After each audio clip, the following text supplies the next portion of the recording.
A very hearty and pleasant good morning to one and all present over here. Today, I, Ms. Kavya Padya, would like to explain you the 20 lakh crore package which was introduced by our Finance Minister Nirmala Sitharaman on 12th May 2020. Guys, now I'm going to explain you how the economics works in a general term. हमने हमेशा economics को theoretical way में पढ़ा है but कभी भी practical way में नहीं पढ़ा है. So let's get started. तो गाइस, सबसे पहले हमें इकोनॉमिक्स का मतलब जानना है कि इकोनॉमिक्स होता क्या है. इकोनॉमिक्स इज अ स्टडी और a principal of the way money and businesses are organised. मैं आपको जो बताने वाली हूँ वो बहुत ही सिंपल टर्म्स में बताने वाली हूँ और बहुत ही बेसिक टर्म्स में बताने वाली हूँ कि कौन किससे रिलेटेड है और किसका रोल क्या प्ले करता है. तभी आपको ये 20 लाख करोड़ का पैकेज समझ में आएगा. So let get started.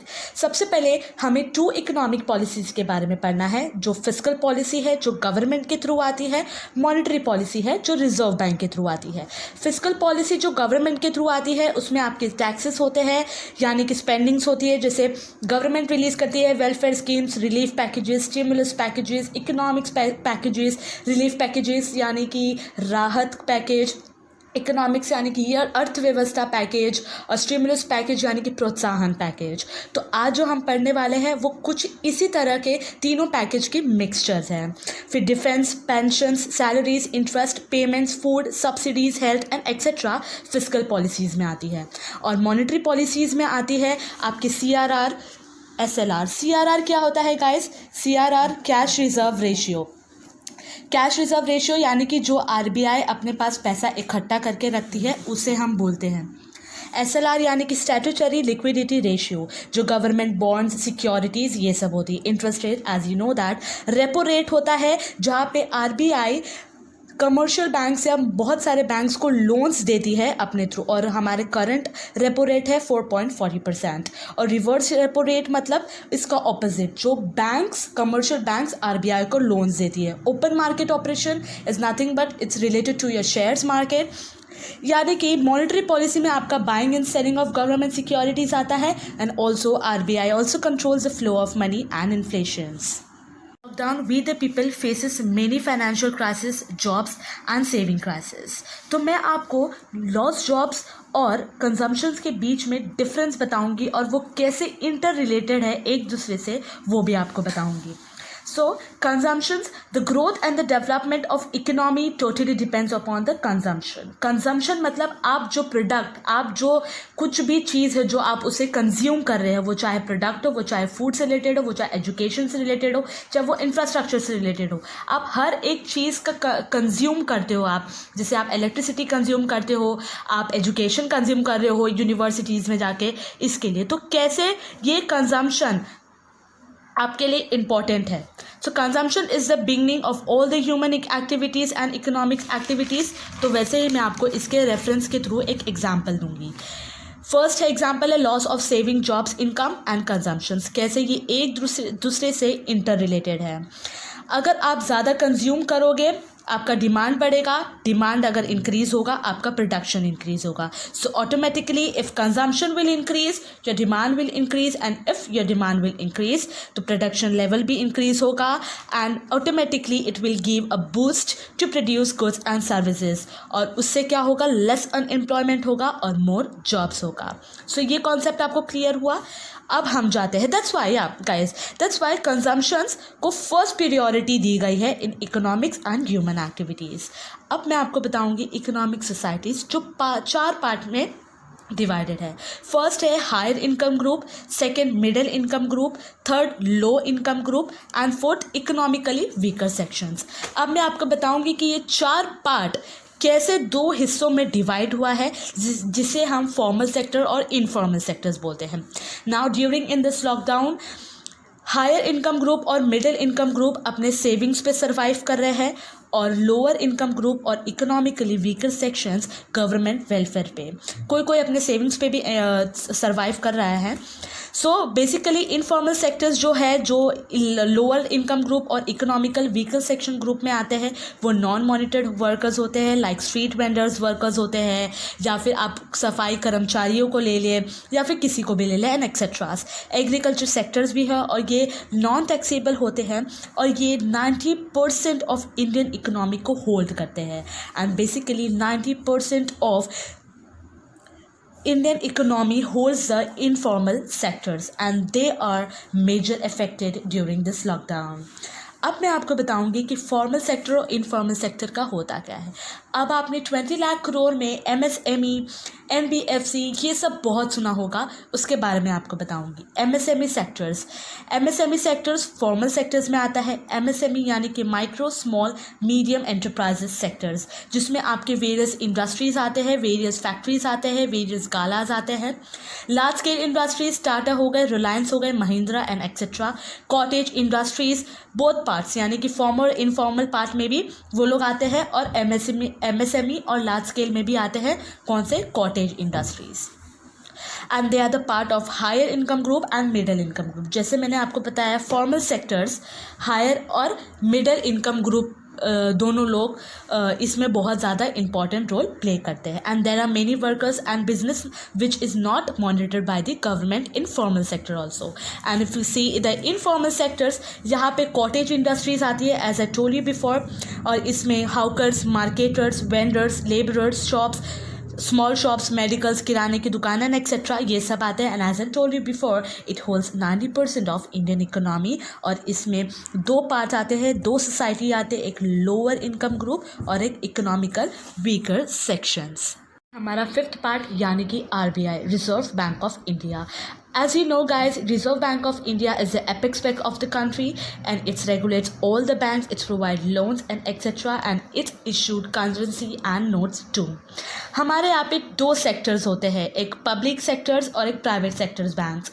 Public sector banks में आपके आते हैं bank of India, state bank of India, Punjab national bank, Canara bank and etcetera. और प्राइवेट सेक्टर बैंक में आप आते हैं HDFC, ICICI, Kotak, axis and etcetera. तो ये दो चीज़ हो गए। अब आपने ये नया वर्ड सुना होगा, बहुत लोग ने नहीं सुना होगा बट बहुत लोग ने इसको नया वर्ड सुना होगा, NBFCs यानी कि नॉन बैंकिंग फाइनेंशियल कंपनीज।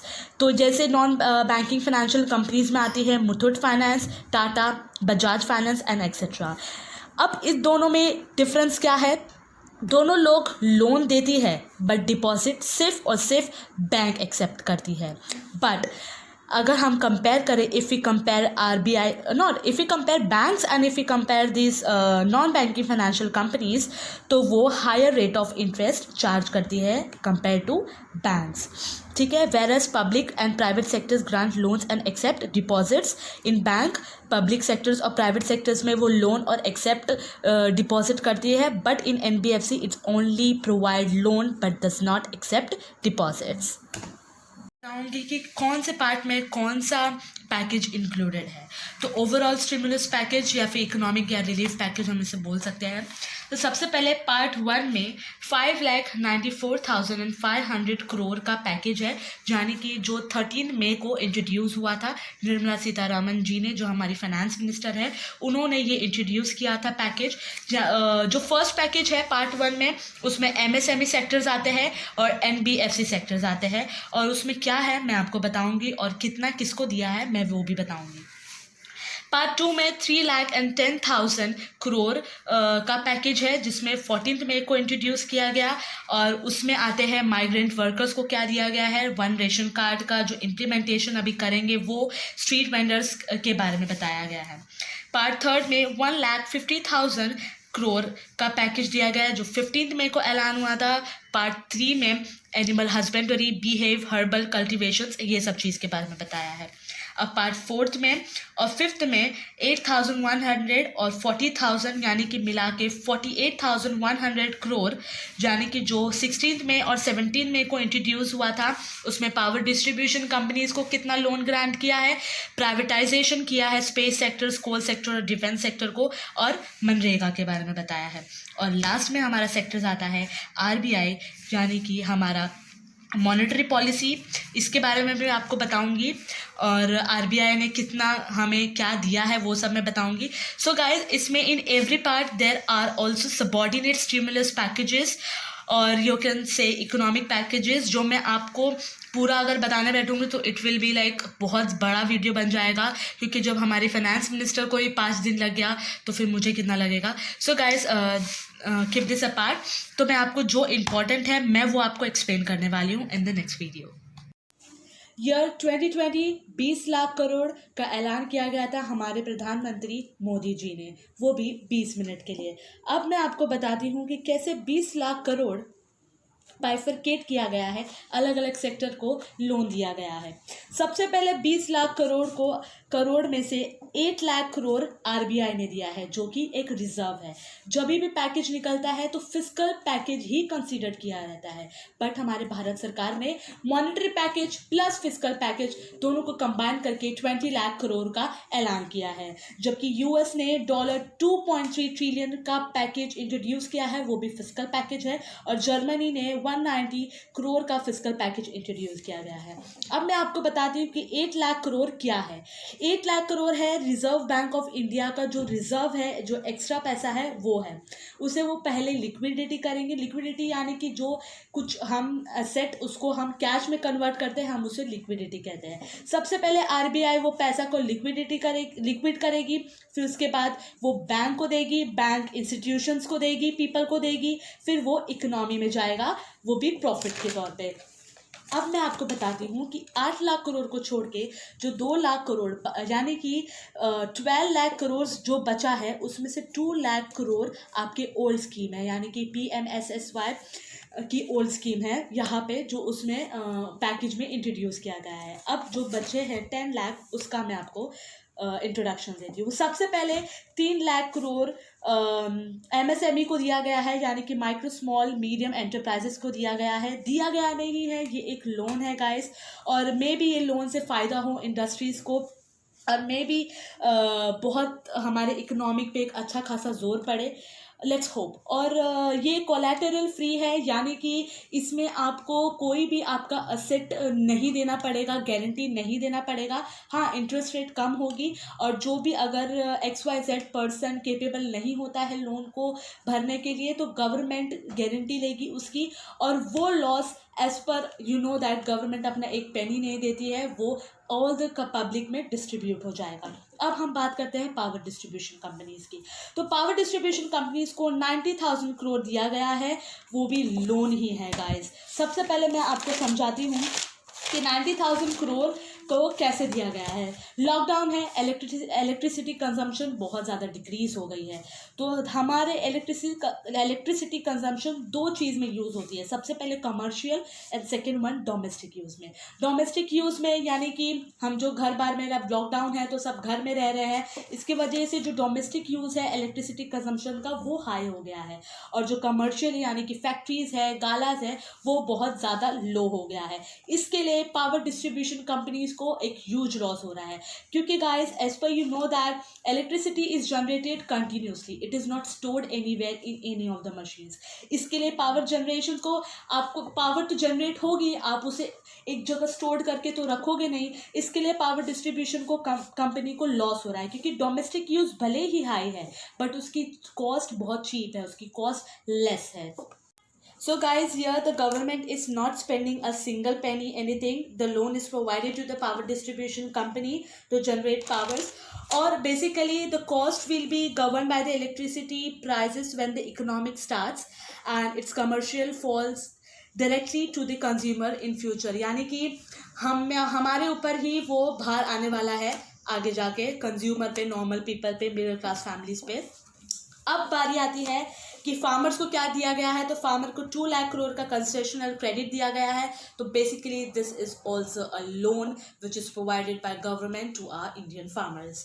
उसके बाद 30,000 करोड़ का लिक्विडिटी पुश दिया गया है to non banking financial companies.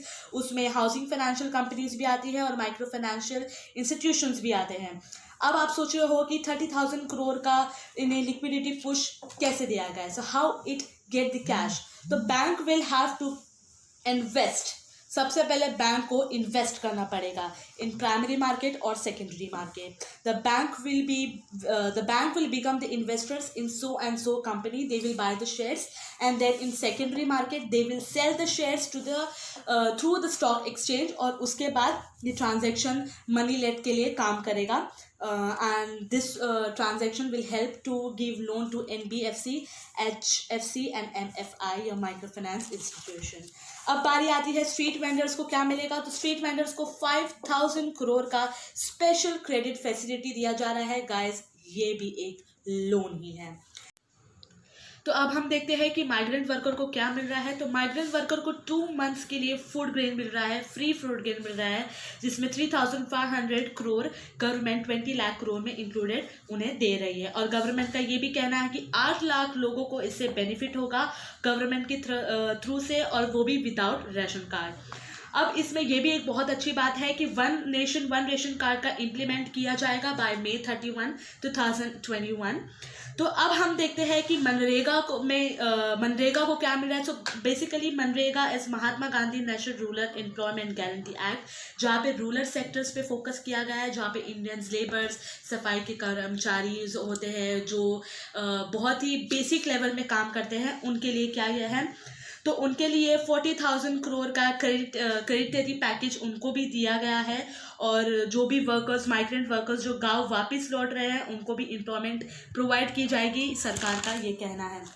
अब आते हैं कि 20 लाख करोड़ में से हमारा ही पैसा डाला गया है, उसमें जो आपको दिख रहा है उसमें बेसिकली जो हमसे उन्होंने टैक्स लिया है वही वो वापस रिटर्न कर रहे हैं। इसमें पहले के भी बहुत सारे ओल्ड स्कीम भी इसमें है। और तो गाइज इसमें no real benefit from TDS reduction, यहाँ पे आपको 25 का TDS रिडक्शन भी मिलेगा, इसमें कोई फ़ायदा नहीं, बस ये है कि लिक्विडिटी कम मिलेगी और प्रॉफिट नहीं होगा।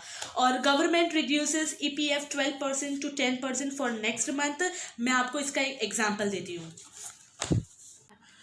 तो जो आपका प्रीवियस ये था PF का परसेंटेज 12% था। तो सपोज़ मैं आपको एक एग्जांपल देती हूँ कि 1,000 आपकी सैलरी है, इंटू 12% अगर आप करोगे तो 120 आपका PF निकलता है। So company will pay its amount equal to its, यानी कि 120 + 120 इज इक्वल टू 240 आपका PF होगा।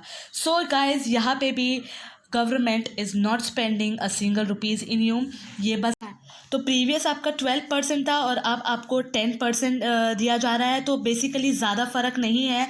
आपको जैसे 1,000 में पहले आपको 880 सैलरी मिलता था, तो अब 900 इंक्रीज़ होके ओनली फॉर 3 मंथ्स मिलेगा। बट इसमें भी कोई फ़ायदा नहीं है, क्योंकि अगर आपका इनकम बढ़ेगा तो आपको टैक्स भी उतना ही ज़्यादा देना पड़ेगा। सो बेसिकली गाइस, जनता का पैसा जनता को ही दिया जा रहा है और 20 लाख करोड़ में ही काउंट किया जा रहा है, बल्कि एक रिलीफ पैकेज, एक प्रोत्साहन पैकेज से कम ये एक लोन पैकेज ज़्यादा लग रहा है मेरे पॉइंट ऑफ व्यू से। अब मैं आपको बताती हूँ कि रियल फिस्कल पॉलिसी, यानी कि रियल में कितना गवर्नमेंट ने 20 लाख करोड़ में से अपने से डाला है। बिटवीन 1 लाख करोड़ टू 2.7 लाख करोड़ की फिस्कल पॉलिसी 20 लाख करोड़ में इंक्लूडेड है, यानी कि जो हमारे भारत सरकार है उसने 2.5 लाख करोड़ तक ही अपने से जनता को दिया है, जिसमें से HSBC यानी कि Hong Kong and Shanghai banking company ने ये स्टेटमेंट दी है कि गवर्नमेंट ने 1% ऑफ GDP इसमें यूज़ किया है 20 लाख करोड़ में से।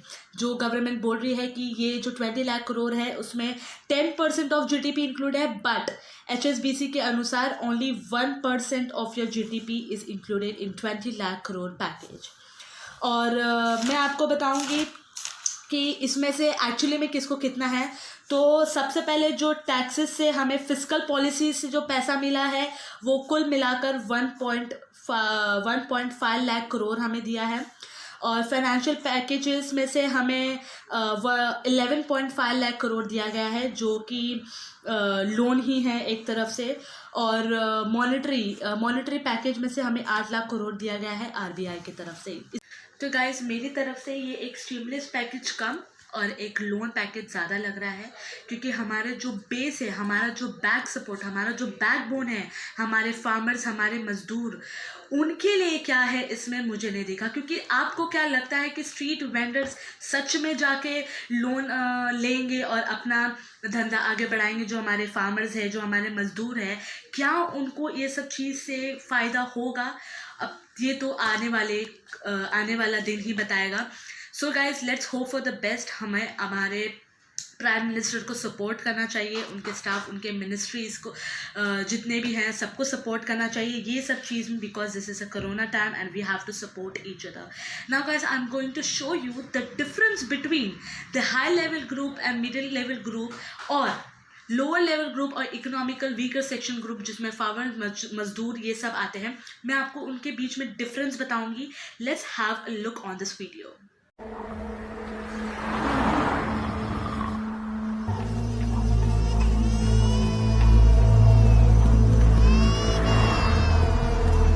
जिसको आप खुद बना कर खाएं, बहुत मजा आएगा.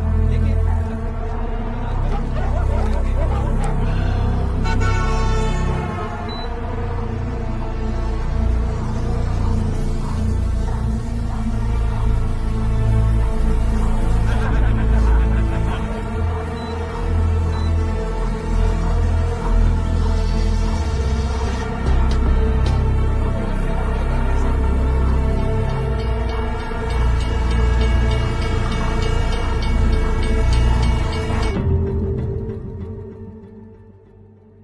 तो गाइस ये वीडियो देख के आपको पता ही चला होगा difference between higher income group और लोअर सेक्शन ग्रुप जिसमें हमारे फार्मर्स और मजदूर आते हैं, उनका क्या हाल है ये तो आप देख ही रहे हो.